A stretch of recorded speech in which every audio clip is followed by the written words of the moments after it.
Hey, crypto family. So it looks like we have another down day today. Kind of sucks. I was looking forward to having some green this week, but looks like everything is down. Bitcoin's down 3.42% at $8,129. We have Ethereum down 6% at $656, and Ripple's down 3% at 66 cents.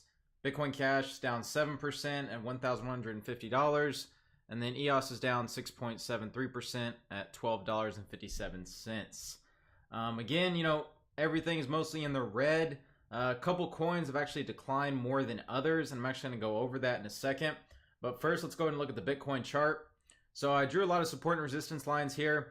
The next line of support is 8,000, so that's what we're looking for right now.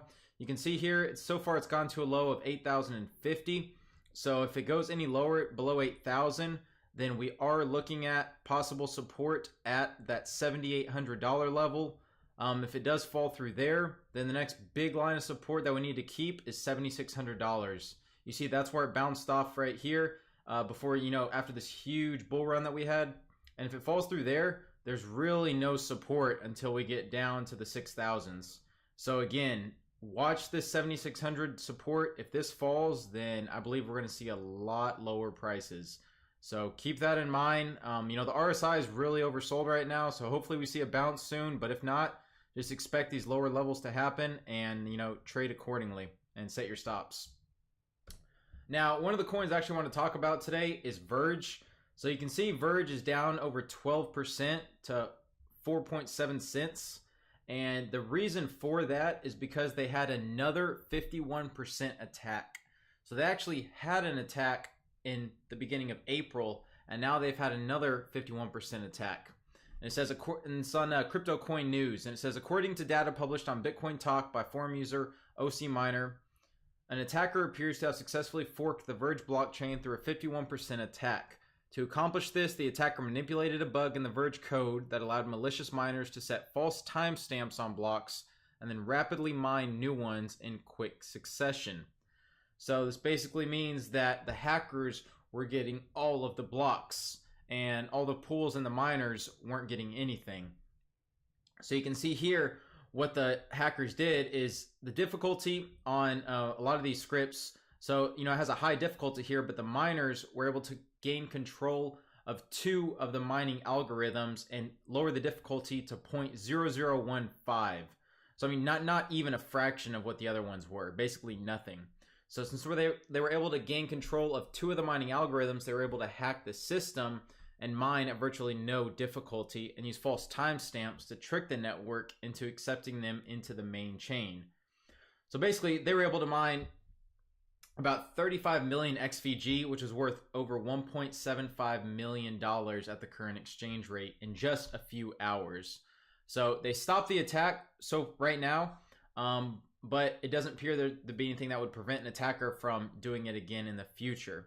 So again, Verge was actually already warned about this earlier in April, and they chose to basically just, have a mini hard fork, and that was only a temporary fix. That wasn't anything that was supposed to permanently fix this, and a lot of people were talking to them about that, and they just ignored it. And then here it is happening again.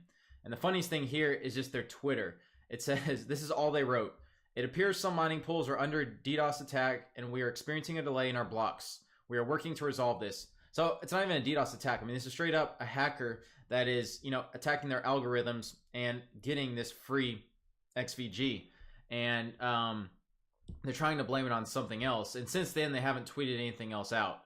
So you can expect a lot of people are angry about this. Again, there's a lot of people warning them, and they weren't even acknowledging it. So they just put a temporary fix, which still, didn't change the overall algorithm that the hackers used in the first place. So that just goes to show you, there's all these companies, and always do your research. And a big thing is just looking at the team members and how their Twitter interacts with their users. So, if they're really involved in their community and they're really working hard to fix any problems they have, for the most part, that's seen as a good company. But if you have, someone like Verge who ignores what their users are trying to tell them, then, so much can be said about them. So again, just keep in mind when you're dealing with these companies, there's different protocols, and just watch out for, stuff like this that can happen if they don't fix things that have happened to them in the past. So just wanted to bring that out. It's been a big topic today, so I just wanted to cover that.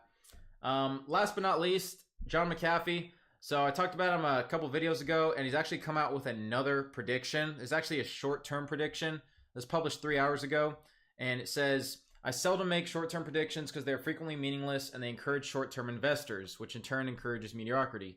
But this is a special time. You may measure me on this. So he's basically saying you can call him out on this if he's wrong. And so he talks about Korea, and he says the Korea deal is done and Trump will sign the documents in Singapore on June 12th. This date has not yet been published. The various noises being made are propaganda for domestic consumption. So basically saying the deal's already done. He says US-Japan. After Singapore, Trump will go to Japan, where talks on creating a gold-backed US currency will commence. And then for crypto, get this. He says Bitcoin will surpass $15,000 in June, and it will dip in July. And then he has all these predictions about Golem surpassing $5. Dokademic will hit 73 cents by mid-July.